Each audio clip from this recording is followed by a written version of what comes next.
Oh, wait. Oh, wait. Come on. Come on. Fight. Fight.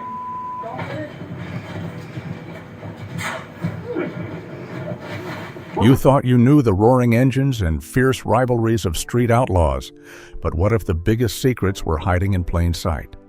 Beyond the finish line, these racers live lives filled with shocking twists, silent battles, and surprising truths that the cameras rarely capture. Get ready to uncover the hidden world of your favorite street racing stars, because what you are about to hear will change everything you thought you knew. Their secret lives before fame. Most Street Outlaws stars are not just racers who show up for the cameras. Many of them have demanding day jobs and businesses that most fans never hear about.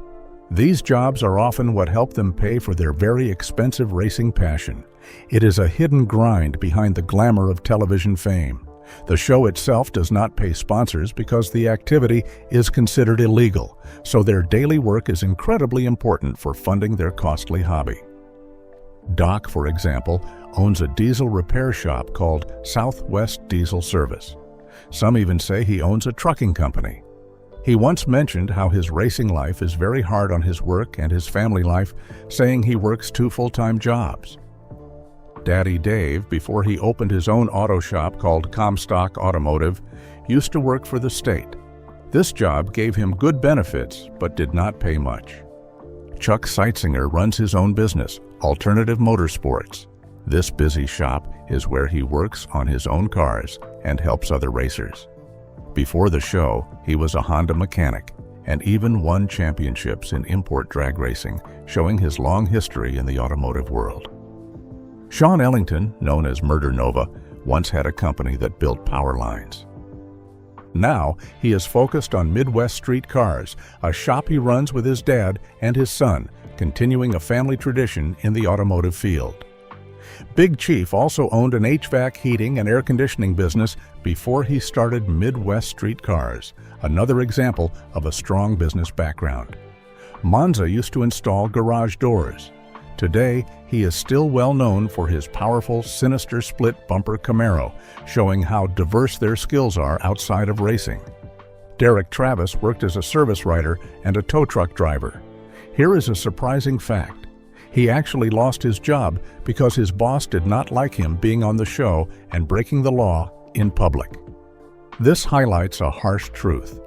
While Street Outlaws thrives on its outlaw image, the cast members face real-world consequences for the illegal activities portrayed, even if the show itself obtains permits for filming. This creates a fascinating tension between their on-screen persona and their actual lives, showing that the outlaw lifestyle is not always without real-world impact. Now he works for his fellow street outlaw, Daddy Dave. Reaper James Goad owns several vape stores and also works in commercial construction, showing his entrepreneurial spirit. Ryan Martin owns B&R Motorsports, a very successful shop that sells merchandise like shirts and hats and even die-cast cars with his autograph. He was working at this shop long before he joined Street Outlaws, showing a business mind that predates his television fame. Kai Kelly's journey is truly amazing. He started as a fire watcher at a petroleum refining factory, making only $10 an hour. Over 10 years, he worked his way up to become a superintendent, managing 250 people. He also mentioned working on oil rigs and now has his own shop. Boosted GT works for Lockheed Martin, which is a big government defense company, a highly unexpected profession for a street racer. Kamikaze was a personal trainer and also did hard manual labor, possibly in coal mines or oil fields, showing a background of physical demanding work. Other surprising jobs among the cast include Justin Swanstrom as a sewer and drain system maintenance contractor, Stinky Pinky as the Tint King doing window tinting for 30 years, Brian Chucky Davis as a plumber, and BFJ who worked as an electrician and might be involved in solar power or farming. Jim Howe is a bail bondsman, a bounty hunter, and owns a performance shop and an import/export business, proving that many of these racers are multi-talented entrepreneurs. Humble beginnings.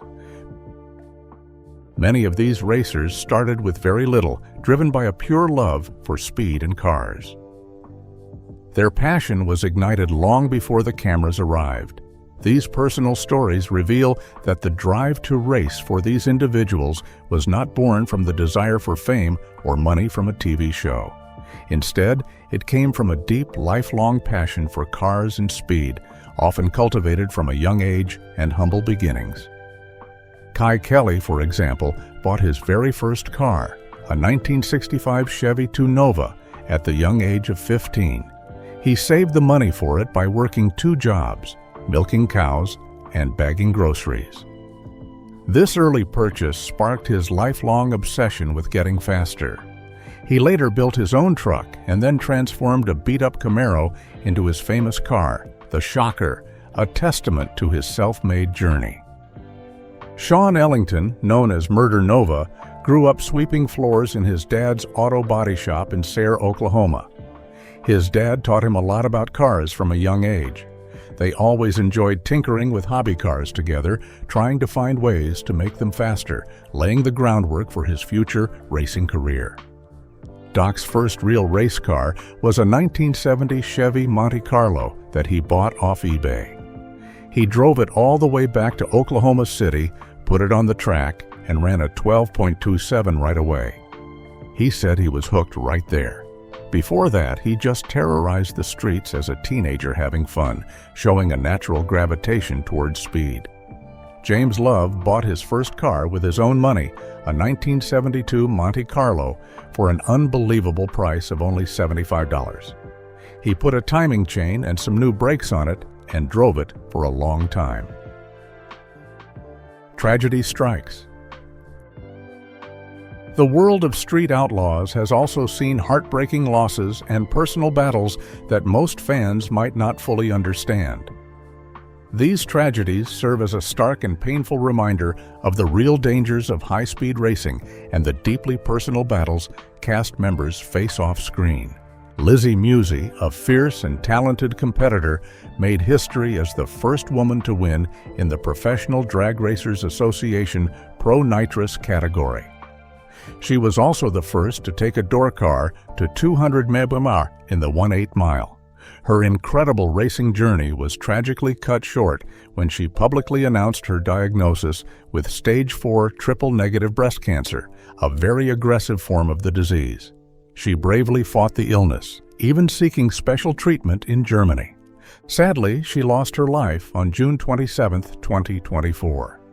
Her father, Pat Musey, shared the sad news on Facebook, thanking fans for their prayers and support during Lizzie's battle. Her passing left a deep void in the racing community. Cali Nate Nathan Shaldak, a legendary small-tire racer known for his toughness and determination on Street Outlaws, tragically lost his life on April 7, 2024. This happened during a drag race at Eagle Pass in Texas. Nate was driving his car, the Zunit, when he suddenly lost control midway through the race after hitting a rough patch on the track. His car swerved dangerously and crashed at high speed. Even though first responders rescued him, he passed away the next day. His death was a shock to the racing community, reminding everyone of the inherent dangers of the sport. Tyler Flip Pretty, a beloved member of the Street Outlaws cast, also passed away in 2013. While many details are not public, it is known that he faced struggles behind the scenes, leaving fans to mourn his untimely loss. Daddy Dave's horrific crash stands out as one of the worst accidents ever seen on the show. He crashed his nitrous-fed Chevy 2 at the Amarillo Dragway in Texas. His car spun out of control and somersaulted at least 6 times. Miraculously, he walked away with only a serious concussion, a bruised lung, and many bumps and bruises. Even more shocking, he later said he did not remember anything that happened during the crash. His incredible perseverance allowed him to rebuild his car, now called Goliath, and make a powerful comeback to racing. The Reaper, James Goad, faced a different kind of challenge when his vintage 1955 Chevy, a car he had worked on for many years and valued at $175,000, was stolen. Oklahoma City police asked the public for help, and amazingly, the car was found and returned to him just 2 days later, thankfully without any scratches. However, David Bird Jones, known as Bird, was not as lucky. Thieves plundered his valuable 1967 Chevy Camaro. It was stolen from a hotel parking lot while it was still sitting on a trailer attached to his truck. This car was valued at around $100,000. The show's deepest secrets. Street Outlaws often presents itself as raw, illegal street racing, but the reality behind the scenes is far more complex and controlled than most fans realize. This is what truly goes on when the cameras are rolling. Perhaps the biggest secret of all is that these illegal races usually have local permits. Roads are blocked off to ensure safety, and fire and medical crews are often on site, making them far from truly unsanctioned or spontaneous. Sometimes races even have to be moved to a different location if a permit is denied. This contrasts sharply with the show's portrayal of dangerous, illicit street racing. While the races themselves are real and the outcomes are not decided beforehand, many of the beefs and rivalries between racers are manipulated or exaggerated for television drama. Producers and editors play a big role in crafting the show's narrative, sometimes even pushing situations to create conflict. This means that some of the intense confrontations seen on screen are not as spontaneous as they appear. Furthermore, despite the show making it seem like drivers are seeing the street for the first time on race night, they always scout race locations beforehand. This allows them to prepare and understand the conditions, further highlighting the controlled nature of the filming. The departure of Big Chief, Justin Shearer, was a massive shock to fans, and the real reasons behind it run deeper than simple rumors or personal issues. Big Chief's exit was not about simple personal drama, but a fundamental disagreement over the show's direction and the integrity of street racing. Big Chief left the show permanently due to unresolved conflicts with the production team, not the network. He disagreed strongly with the Race Your Way in policy and had philosophical differences over racing regulations. He felt it was unfair to some racers, showing his commitment to fair competition over manufactured drama. He also openly talked about the exhausting schedule of filming, which took a heavy toll on his family life and his automotive workshop. He needed time to unwind and focus on things closer to home, as the show was not his only source of income. Since leaving, he has started a new workshop called 187 Customs with another racer, Phantom. This new venture allows him more time at home while still focusing on his passion for racing. He has also built a strong presence on YouTube, sharing race footage and behind-the-scenes glimpses of his life, proving he is still very much involved in the racing world. Big Chief himself clarified that rumors about him going to rehab or having a falling out with Sean Ellington were false. He stated that he and Sean remain good friends, and his only addictions are speed, adrenaline, and high-octane action, setting the record straight for his fans. Big Chief has made it clear that he would only consider returning to the original 405 show if it stayed true to its original roots and racing spirit. Otherwise, he is not interested, showing his unwavering dedication to the authentic street racing culture. JJ DeBoss's Legal Battles. JJ DeBoss, a central and often controversial figure in the Memphis street racing scene, has faced serious legal trouble and professional consequences that reveal the dark side of reality TV drama. JJ, whose real name is Jonathan Day, was charged with aggravated assault after a shocking incident with Missouri racer Chad Larkin. Larkin filed a lawsuit claiming that JJ incited an attack against him, leading to significant physical injuries, including a chipped front tooth, a busted lip, a black eye, a herniated disc, and a torn left meniscus. Larkin even claimed he feared for his life, painting a grim picture of the altercation. Even more shockingly, Larkin's lawsuit alleged that the show's producers not only remained passive spectators during the escalating conflict, but even ensured they got a good shot of Larkin's face as the situation turned violent. The lawsuit claimed producers were seeking sensationalistic trash likely to result in violence, raising serious questions about ethical boundaries in reality television. In November 2023, JJ was filmed performing a highly dangerous stunt, riding on the back of his car, Old Heavy, as it ripped down the Darlington Dragway. This incident led to severe consequences. The World Drag Association announced they would no longer sanction events at Darlington Dragway because the stunt was classified as a major safety and insurance violation. In response, Darlington Dragway put out its own statement saying that safety was their top priority and they would no longer allow JJ DeBoss to host events there in the future. Controversial calls. Even with all the cameras and technology, races on Street Outlaws can sometimes end in confusion, leaving fans and even the racers themselves scratching their heads, wondering what truly happened. In one of the biggest controversies, Ryan Martin was clearly ahead of Daddy Dave in a race, but then, surprisingly, Dave's win light came on. This caused immediate confusion among everyone watching and involved, requiring them to review 360-degree camera footage to figure out the true winner. In the end, Ryan was confirmed as the winner, highlighting how even advanced technology can sometimes be misleading in the heat of the moment.